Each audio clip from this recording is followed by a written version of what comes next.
Buenas tardes, hermano.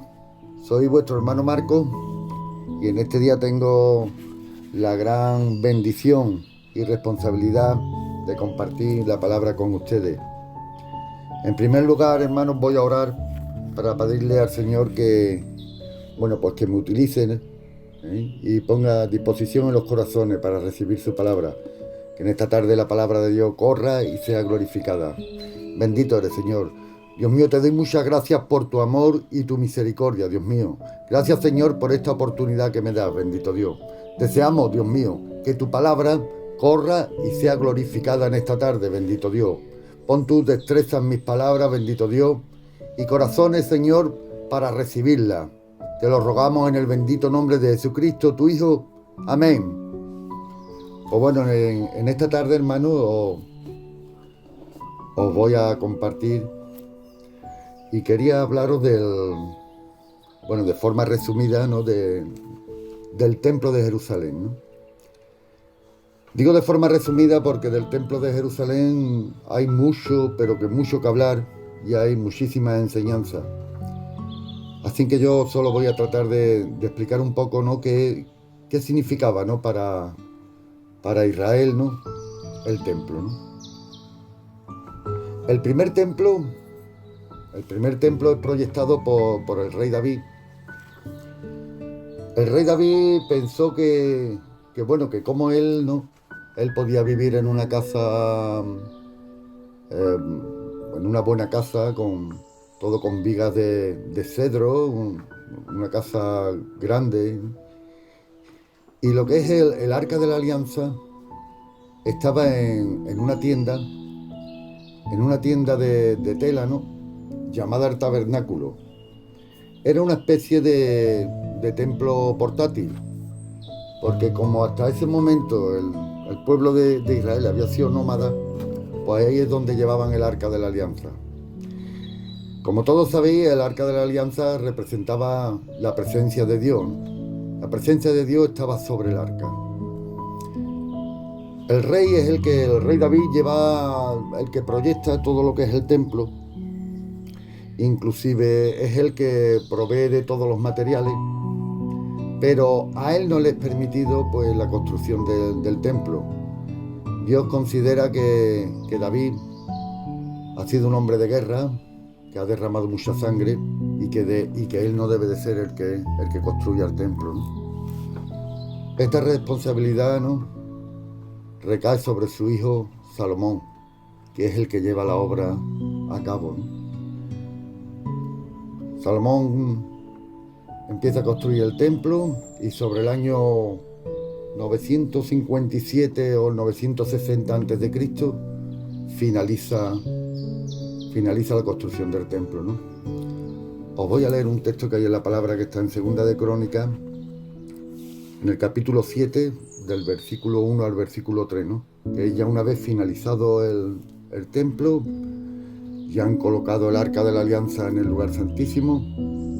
Salomón ora una oración tremenda y preciosa, y una vez que ha orado, pues ocurre esto que os voy a narrar ahora, que está en las Escrituras, en Segunda de Crónicas, en el capítulo 7, del versículo 1 al versículo 3. Y dice así la palabra: Cuando Salomón acabó de orar, descendió fuego de los cielos y consumió el holocausto y las víctimas, y la gloria del Señor llenó la casa. Y no podían entrar los sacerdotes en la casa del Señor, porque la gloria del Señor había llenado la casa del Señor.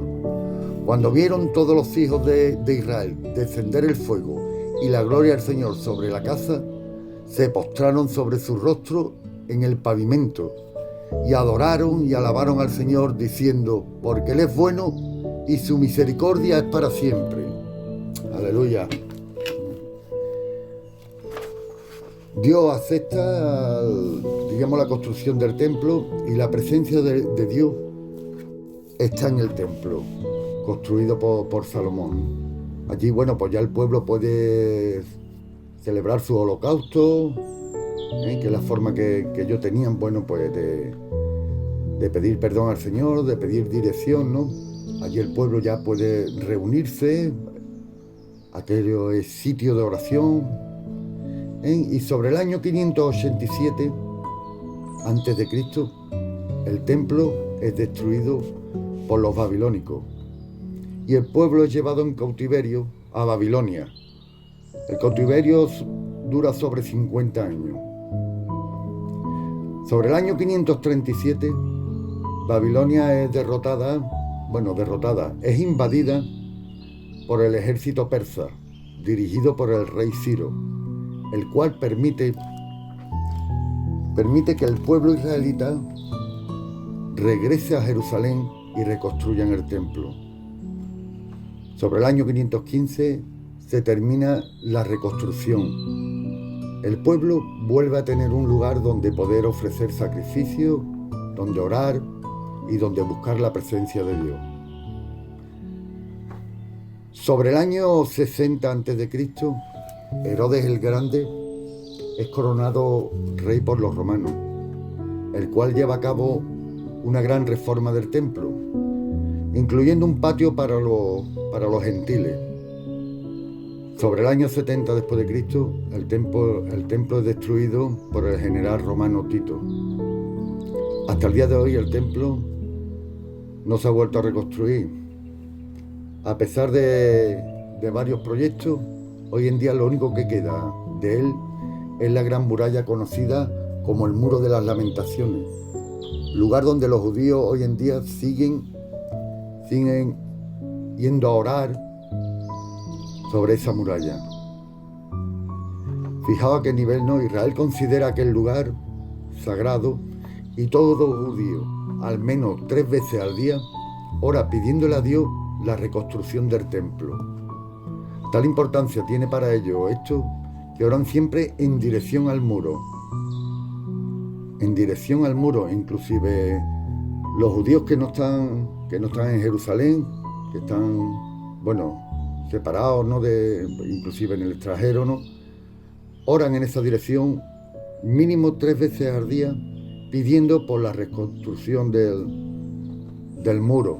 Y es curioso porque llegan inclusive a tener un pensamiento que es que si algún gentil, alguno no perteneciente, ¿no?, al pueblo de Israel, ora en esa misma dirección, su oración será respondida. Fijaos a qué nivel tiene importancia para el pueblo de Israel el templo. Israel necesitaba un templo y Israel sigue necesitando un templo. Y ahora me gustaría que me acompañarais a un texto en la palabra de Dios que está en Juan, el capítulo 2, del versículo 13 al 21.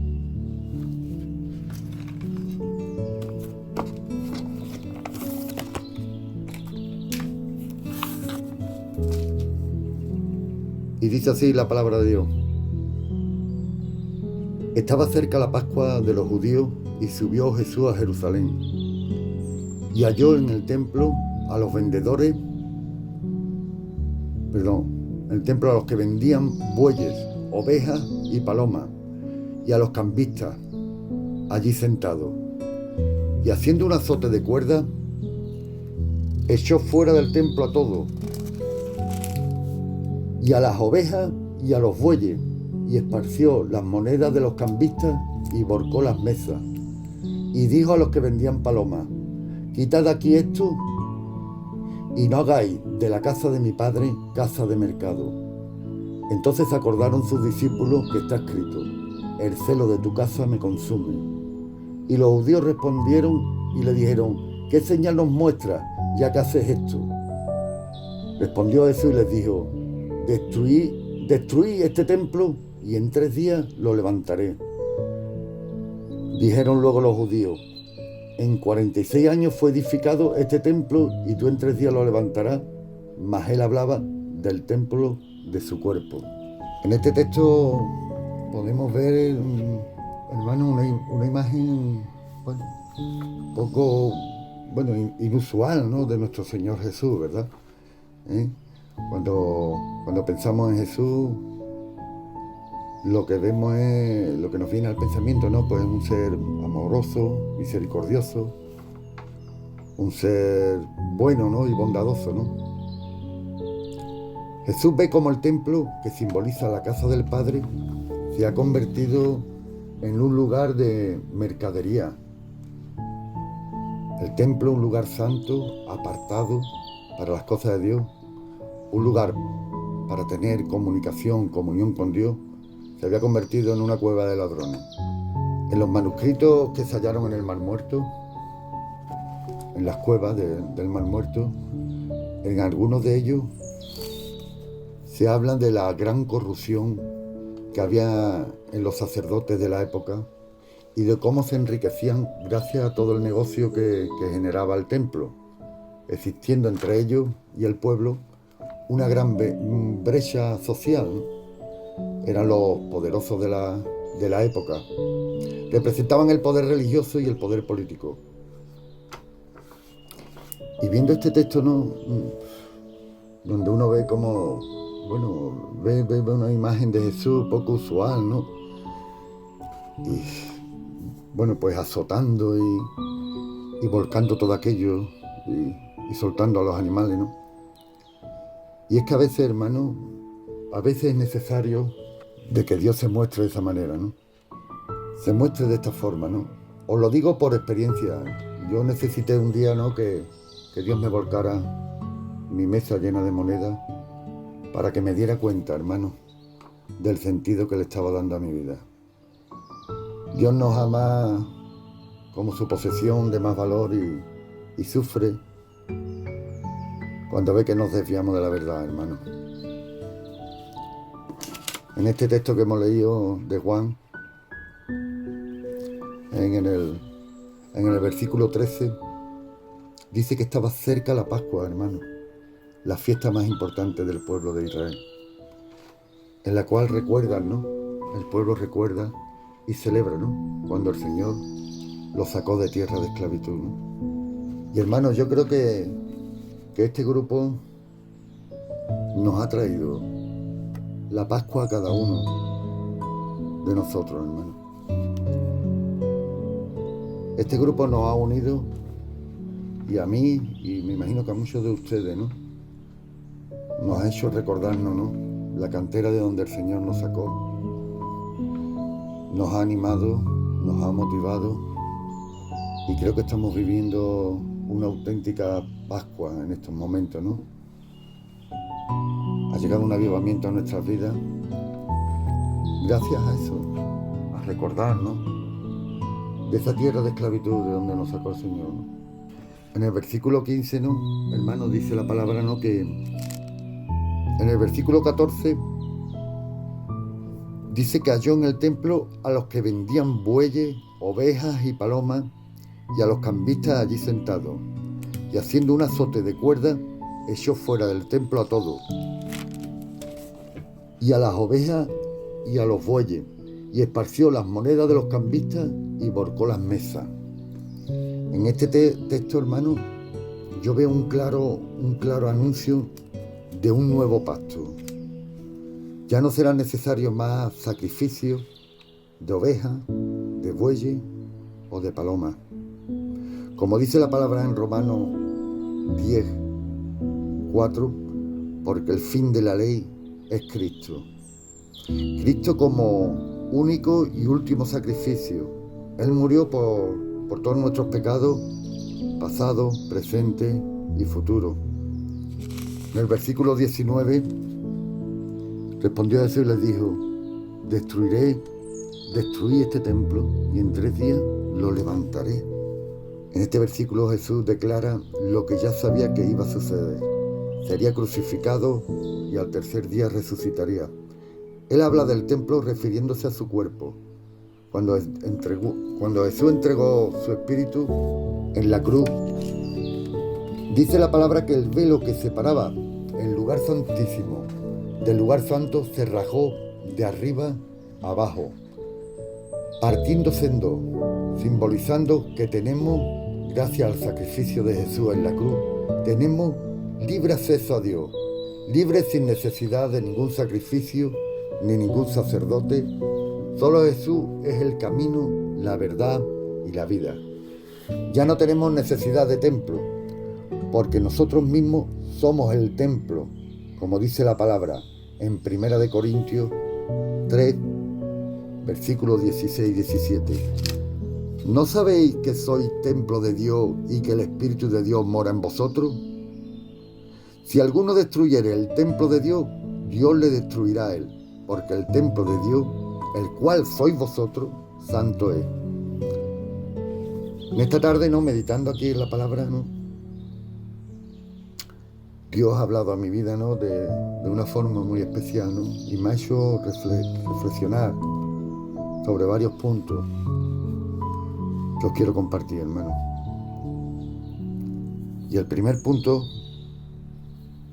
es el siguiente. Me hacía reflexionar sobre mi persona, ¿no? Yo como templo, ¿no? ¿Cómo estoy yo como templo, ¿no? Y pensaba, quizás necesita alguna reforma, alguna reconstrucción de alguno de los muros. Cuentan que Herodes el Grande, cuando reformó el templo, dicen que mandó construir Herodes hizo grandes obras arquitectónicas y mandó construir el patio para los gentiles, que era tremendo en dimensiones y en belleza. Eso lo narran los historiadores de la época. Y pensaba yo, ¿no?, quizás tenga yo desatendido, ¿no?, esa parte del templo, ¿no?, esa parte que debo de dedicar, ¿no?, a todos aquellos cuantos no conocen a Jesús.